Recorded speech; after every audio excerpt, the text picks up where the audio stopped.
Good afternoon. I am calling the Public Safety Standing Committee meeting for September the 28th, 2022 to order. It is now 4:15 p.m. And at this time, let me see, hold on a second. At this time, I will have the roll call. Alderman Gay, Present. Alderwoman O'Neill. Present. All right. Approval of the agenda, business and miscellaneous, approval of minutes, PSC 060722, approval of minutes for the special meeting in June. Can I get a motion to approve those minutes? Motion to approve. I will second. All in favor? Aye. Aye. Any nays? I hear none. PSC 072122, approval of minutes for the special meeting in July. Motion to approve. I hear a second? Second. Yeah. Yes. Okay, all in favor? Aye. I Aye. hear no opposed, so those do pass.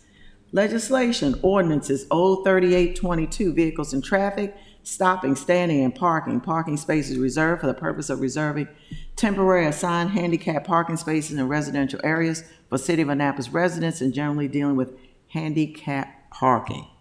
That is before us this afternoon. Just like to have a few moments of discussion. I'll start with Alderwoman O'Neill. Thank you. From my discussion with Alderwoman Tierney, the purpose of this legislation is to assist city residents who find themselves suddenly not permanently disabled, but temporarily disabled and needing parking either nearby their house or on the same street as their downtown residents. But it would also apply to other city residents outside of the downtown area. Currently, there is no way for a city resident to get temporary handicap parking space adjacent or near their residence. You can only get full-time, I don't know what the word is, full-time handicap designation, permanent, thank you.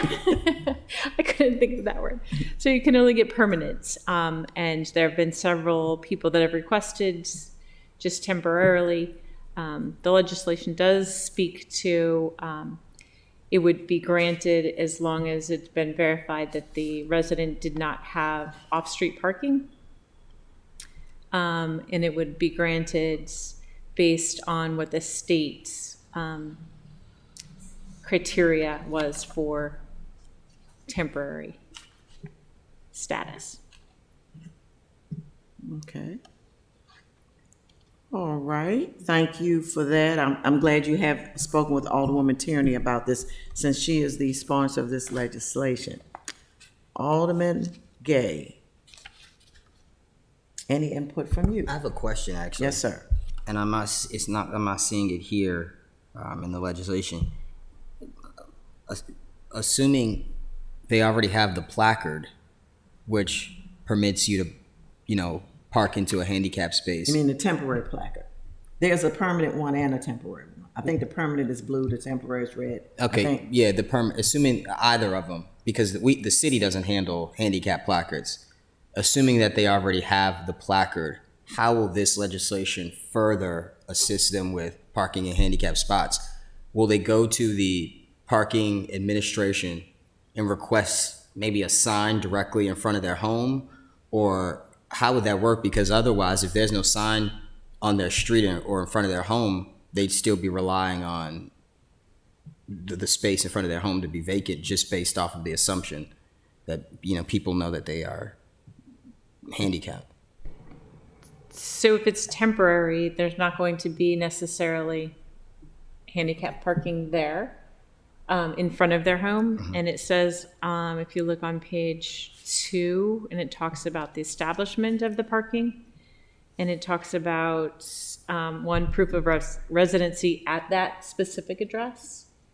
Currently, if you have temporary handicap parking, it's not necessarily assigned to a specific address. So I could park downtown on Dock Street. I could park at the grocery store in the handicap parking with my placard. But this gives specifically near your address. And it further goes on page 3 to talk about if the space directly in front of your house is not sufficient width for your handicap parking, say if you're having to have a ramp come out and you don't have it, then they would find the space that does. So the legislation is,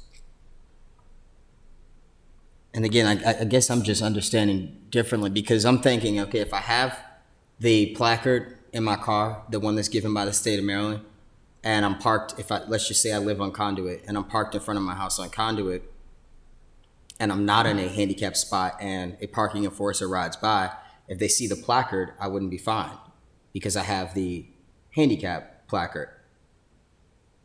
So again, is this giving the authority to, I'm assuming, is it premium parking now, or because it's not SP Plus?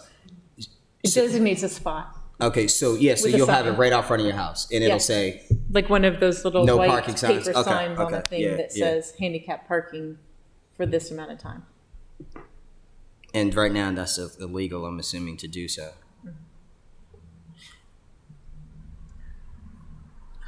Interesting. And I guess I'm looking at it, just talking about parking and spaces, and I'm looking at Ward 3. And we have a lot of, strange, we've had a lot of parking issues recently.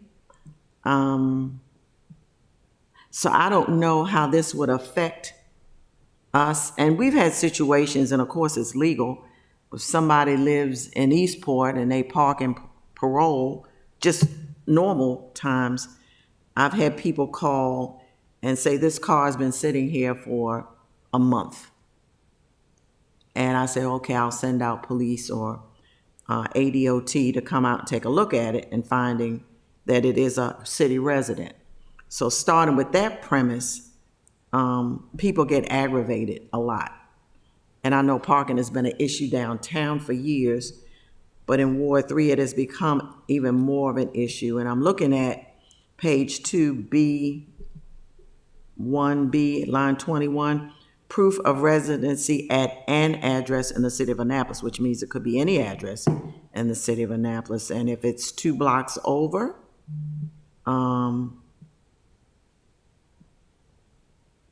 then it's allowable. If it's in front of the person's house, of course, allowable. But it could be 5 homes up, allowable. And suppose you have an elderly community and you've got 5 or 6 temporarily handicapped people. How does that all fit in this mix? I'm sorry. Go ahead. No, yeah. Especially, I'm thinking in a downtown or Ward 8 where records show that the census shows that there's a much higher age demographic. How would something like that work on what's this Revel Street that's right behind Conduit where there's 5 spots, and also, are you being required to present some form of doctor's note or? Yes. Okay. That's all part of it. I'm assuming that's under the state regulation, because I'm not, unless that's on page 4, I'm not really seeing it. And when you look at page, I guess it's 4B5, I'm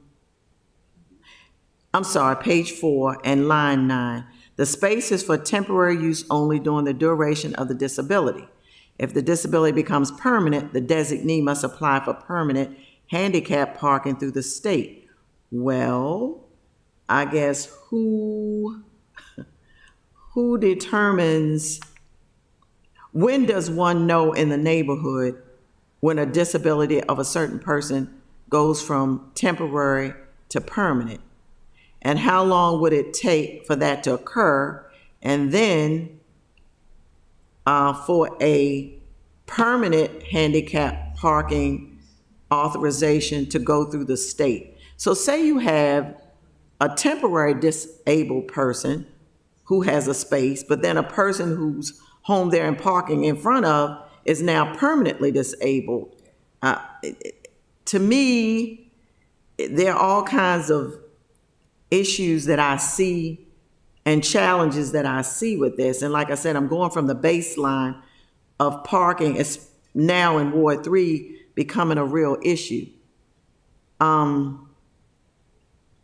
I have a lot of elderly people. And I can see this, at least in Ward 3, potentially being problematic. And we don't want to get into people's personal disabilities and HIPAA, because that's part of this. That's covered in here, where that's not going to be an issue. And I get that. And I hate to say it, but are we using a sledgehammer to kill an ant here? I guess is my point. Because I've seen people with the red disability signs that are temporary and the blue ones which are permanent.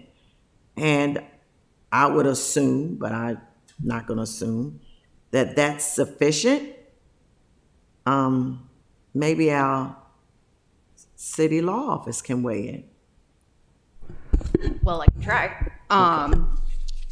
So going back to one of your initial points, Alderwoman Pendel Charles, when you brought up the proof of residency at the address in the city of Annapolis on page 2, line 21, if you look down at line 29, that might alleviate your concerns with the proof of residence at any address versus at the address requested, because there is an additional requirement that they demonstrate that the vehicle registered in the city of Annapolis to a person who resides at the address requested. Right. So it's not necessarily a situation where someone, as long as they live in the city of Annapolis, can then request a temporary parking spot anywhere else in the city. It has to be their address, and they have to prove that they live at that address requested.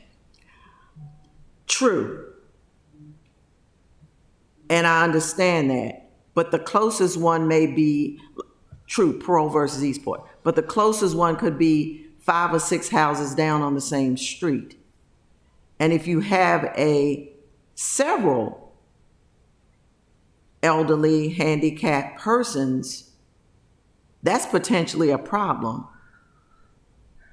Do you mean in terms of the amount of spots, or Yes. parking in those spots? Because there's going to be a sort of a coordination between the placard number that's issued and checking and verifying that that car can park in that specifically designated spot. Right. But if you're talking about just in general, there being a lot of temporary parking spots in one area, if that's sort of prohibitive of other parking spots being available. But if you have 5 homes in a row with temporarily disabled / elderly people, that's a possibility, isn't it? Yes, I would say so. And I've got an elderly community. And I could almost anticipate at least 3 in a row. And then they're trying to get to their car. If say vehicle number 1 has their spot in front of their home. And then you have an elderly person next door, or maybe 2 elderly people in the same. Is that possible? 2 elderly people who are disabled in the home temporarily, and now they need 2 spaces. Like a parking. How So does I that? can't give you an answer. Right. One, because I'm not familiar with this legislation. I wasn't part of the drafting, and Public Works in general is not one of my assigned departments, so I don't want to necessarily say something as to how Public Works goes through its process. But I think what you are saying, hypothetically speaking, is a very real possibility if there's sort of a cluster, if you will, of temporary parking spots that are located or centralized in one area, that may have an effect on the ability to park for other individuals to park in that area. And I will say this. I have a friend, and she does not live in the city. But she had her temporary for a long time, way past the time she was disabled. And I've ridden in the car with her. Matter of full disclosure. Mall parking lots and all of that.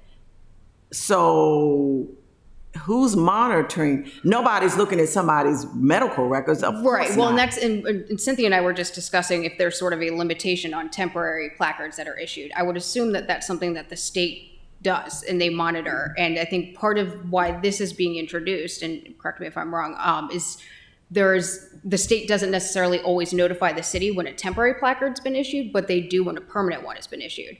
So without really knowing how the state process works, I can only assume that they're the ones that monitor that temporary disability, and they're the ones that, give notice if that time has elapsed, if there's sort of a maximum on the time limits. I'm not entirely sure off the top of my head, but I would assume by virtue of the fact that something being declared as temporary, that there is going to be a limitation. And at some point, the state is then going to issue a notice, or should issue a notice to the city stating that that temporary placard is no longer in effect. Because I think the person has to give the state the doctor has to Correct. send some sort of information to the state about the person's. They have their burden of proof to the state Right. that allows them to be eligible for the placard, whether temporary or permanent. They have to make their case to the state, if you will. Now, correct me if I'm wrong, I didn't see that part in the legislation. Well, so if you look at page 2B1A, it does say that they have to provide the state of Maryland issued placard or license plate for the disability. And then also a copy of the medical certification. Okay, I just, personally, from a Ward 3 standpoint, I'm uncomfortable with this. Because I can see the people on the streets in my ward. And I can see where this would be problematic. Has it been a problem to date? No, because we've never had this situation where people would have an opportunity to apply for something like this. I have a lot of elders, and the other thing is too, I have situations, and I was just talking to our Office of Community Services supervisor in a community which is next door to mine, but it applies to mine as well, where we're having 3 families living in one home. And that brings on a lot of automobiles, and that's one of the issues that we're having in Ward 3. And like I said, I was just talking to our Office of Community Services supervisor, and they're having a lot of issues, quality of life, trash, drug paraphernalia, and that sort of thing, based on having 3 families that's supposedly for one residential home. So that kind of exacerbates all of this in my mind. I'm looking at my own ward. Can I quickly comment? Oh, yeah, go right ahead. So my take on it when I initially read it, before I even talked with Ellie, was this. If I live on a street where it's public parking and I live at house number 2 out of 10, and I'm able-bodied, and I might park in front of 2 sometimes, I might park in front of 10 sometimes, I might park on the next block sometimes because that's where a parking space is. But if I suddenly become temporarily disabled and am on crutches or in a wheelchair even, for me it would be beneficial if I could always park in that spot in front of my house for the duration, for the 6 weeks that I'm recuperating. The other people around me who are all able-bodied are going to park maybe in that house number 10 or across on the other block, just as I've always done, and I'll go back to doing that. But for temporary, there's one spot that is assigned to me that other people wouldn't have the opportunity to park in front of. They might be coming from that other block and parking in my spot if it's not designated. So I think that my take is it's helping residents who live in the city, who are daily parking in different spots. And it's fine, you choose to live in the city, and if you don't have an assigned parking spot, then that's what you do. That's how you make it through each day. But in this case, it's helping them, somebody who's temporarily disabled and not maybe able to walk that block or the 2 blocks over to get to and from their car temporarily. And it looks like there's going to be oversight so that when the state says the temporary plaque is expired, then we remove that spot and it goes back to a regular spot. I would be hard pressed to think that everybody on one full block all at the same time is going to become temporarily disabled. True, I agree. I mean, in theory, I'm agreeing definitely with what you're saying. I guess practically looking at the people in my ward, the cars and vehicles that they have, and envisioning this piece of legislation. That's all I'm saying. I could see it being problematic based on just right now, and I will say it is kind of a new situation, a couple of years, where we're starting to get a lot of parking issues and a lot of parking problems. And I'm not going to say it has risen to the level of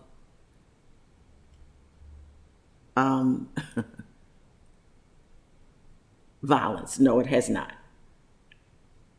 I had a situation where I approached somebody and had nothing to do with temporary.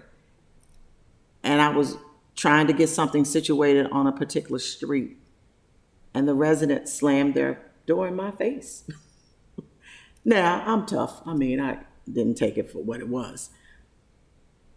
But I'm just thinking about the different issues we've had, especially recently with parking. And like I said, I just spoke to the supervisor, and she was talking about the same exact thing in a neighborhood that has really become a big, huge problem.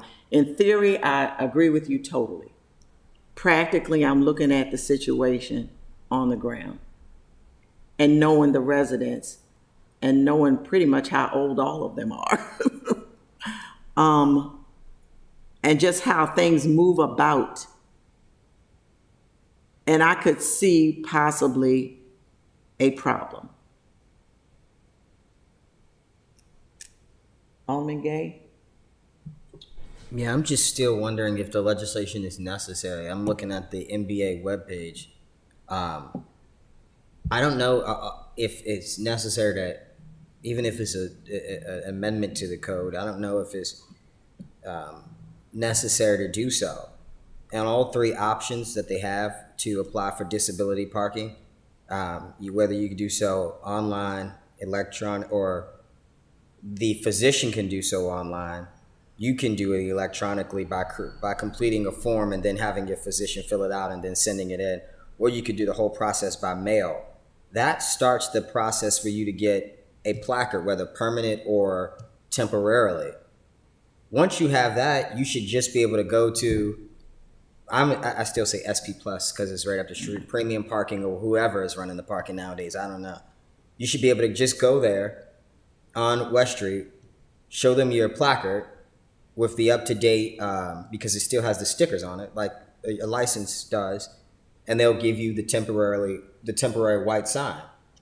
I don't know why we have to have legislation to establish that process. Residents go to that office now and pay the fee, the fee to have the white signs placed out when they have no parking for moving, no parking for whatever, just all of these things. And so I don't know why we need this legislation. I'm not sure if that, does it need to, by law, do you need to add that in to communicate with SP Plus, or do we really just need to add a fee so that when they go to the parking office, they just pay the fee and they get the sign? That's as I'm sitting here reading this.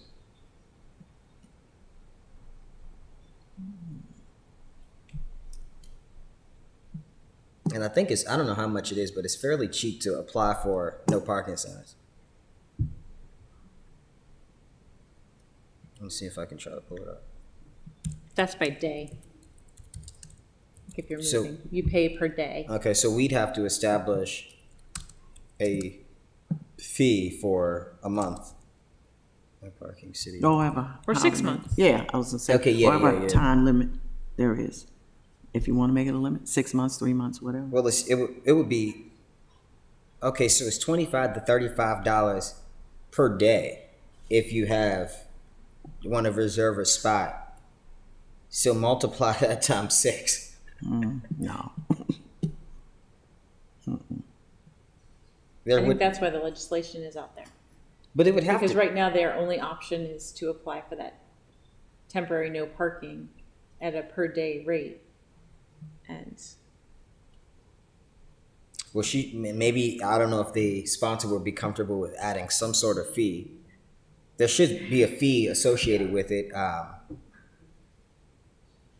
mean, I don't know. That's just where I am. But this goes back to, or I'm not sure how many committees this is in.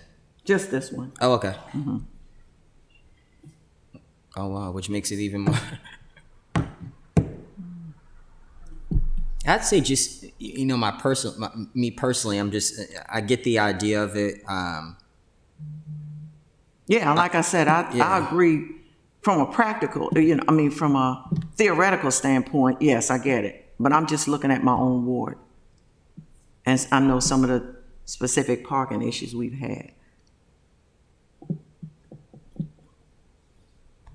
Who prepared this legislation in the law office? Okay. You have any weigh in on it, Ms. Ruder? Okay. It's going around the horn. No, I can just explain to you.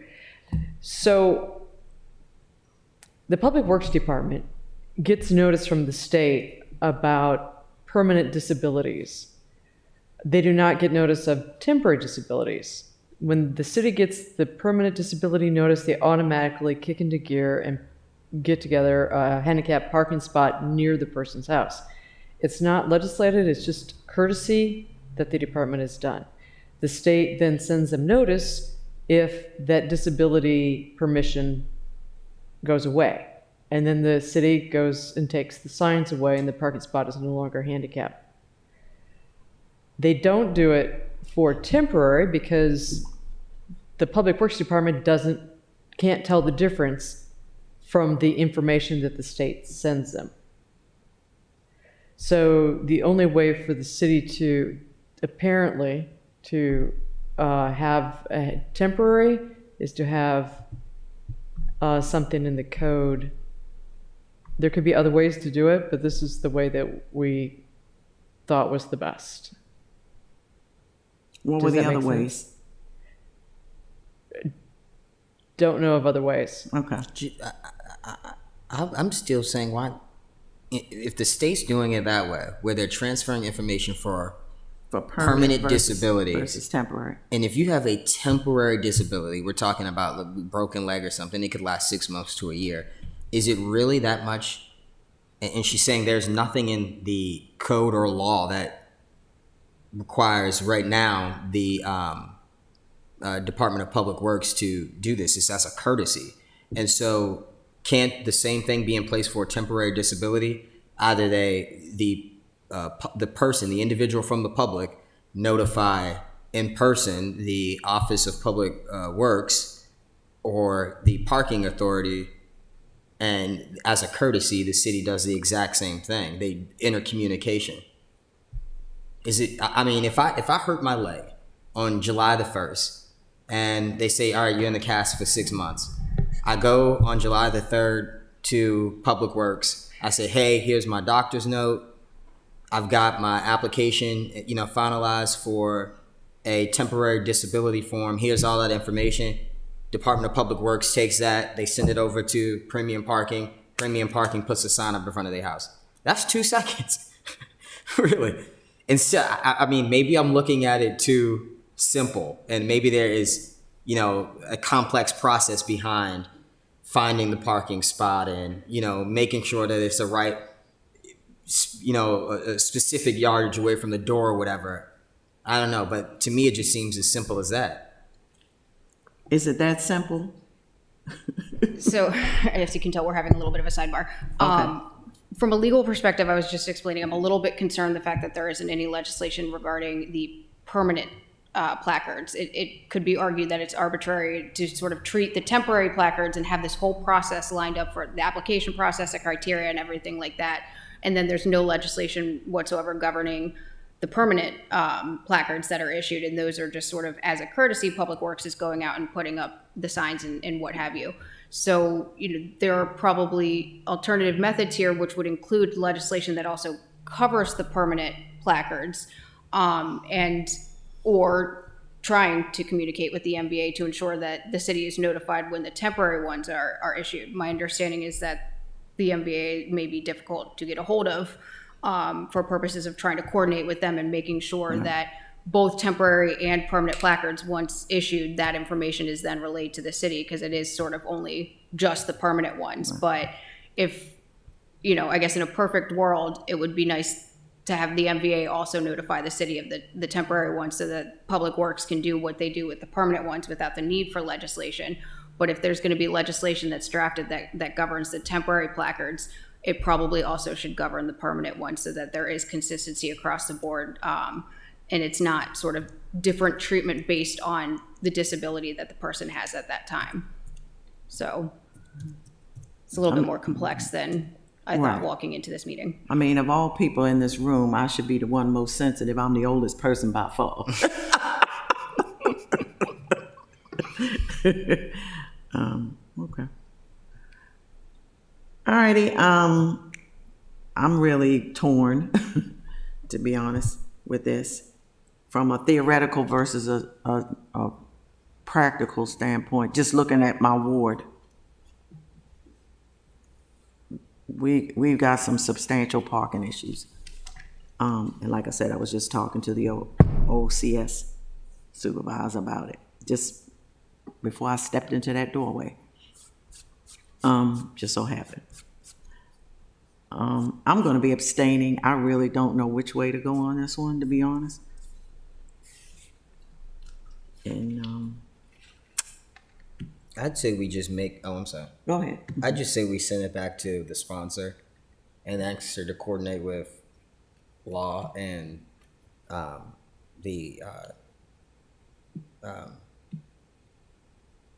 what am I thinking? The Office of Law, yeah.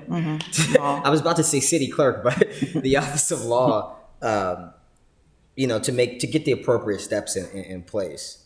Obviously, this is necessary, but either I think we just add, the temporary and the permanent to the legislation and do that, or just don't pass this at all and allow our departments to intercommunicate with one another as an easy fix.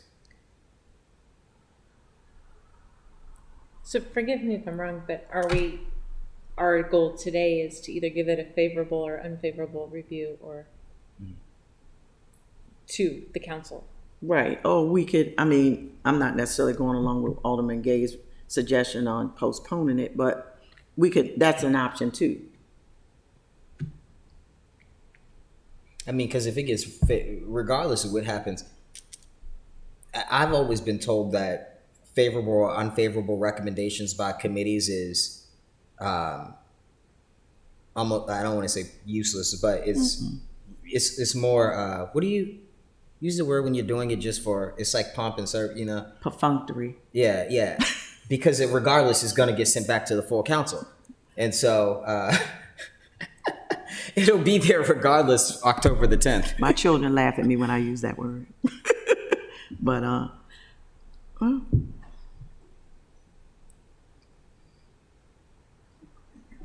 Yeah. Okay, I guess we're ready to vote.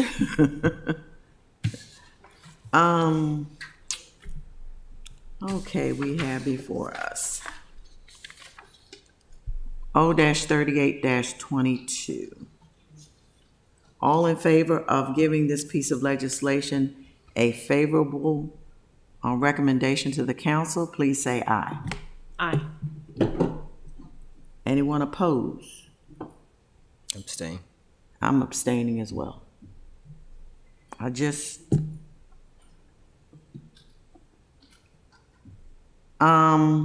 Can we say with the caveat now, or do we have to vote on it, that we find another alternative? Or is that allowable? If not, fine, but I'm just curious. You could postpone it or table it and ask that the sponsor or sponsors, I don't know if it's just one sponsor, come up with alternatives, or create sort of, not create a working group, but have a more robust discussion with the impacted departments and things like that to maybe come up with alternatives to this legislation. Okay. I would be for that. Like I said, I'm the oldest person in the room. If anybody should be supportive of this, it should be me, but I just think there might be a better way. And if there's not, then there's not. But that would be, is that, do we have to make that motion or? Yeah, I would make the motion. Okay. So I would make a motion that regarding 03822, that we have a more robust discussion with the departments who are involved in this legislation, as well as the Office of Law, to see if another alternative or other alternatives could be explored. Second. All in favor? Did you motion to table it or to postpone it? I think you should have like the official motion to postpone for that reason. Even after we did the first motion? Okay. Now you're confusing me, but yeah, just for clarity's sake. Okay, for clarity's sake, then there's the second motion that I just described. All in favor of the second motion as described? Aye. Aye. All, anyone opposed? Okay.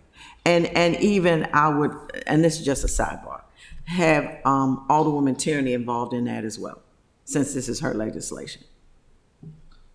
Okay. All right. Okay. I do believe, let me make sure, That's the last item. that is that is the end of this agenda. Can I hear a motion to adjourn? I do have a point. Yes. I'm not sure, because when we did the legislation for the panhandling, Yes. we took it down a several notches. Yes, we did. We had like 5 different, I don't know if things anybody on- else has been noticing, but I've noticed a lot lately. These groups or organizations they have adults with them. They pull up in vans. They're all up and down West Street and Main Street, and they're selling stuff. I don't know what they're doing. I was under the impression that if you wanted to do something like that, you still have to apply through the appropriate office. you might want to check with the city manager to start with. Okay, because I didn't, I knew we had passed that legislation. Yes, we and, did. yeah, so I just beforehand, because stuff like that often leads to Other stuff. when it's large groups like that. I mean, I've counted at least they're in pairs of 2, and there's probably 8 tables up and down. So yeah. Mention it to the city manager. Okay. All right. And That's start with that. my last. Yeah. Okay. All righty. All in favor of adjournment at 4:53 p.m., say aye. Aye. Aye. Anyone opposed? No. The meeting is concluded. Thank you all so much.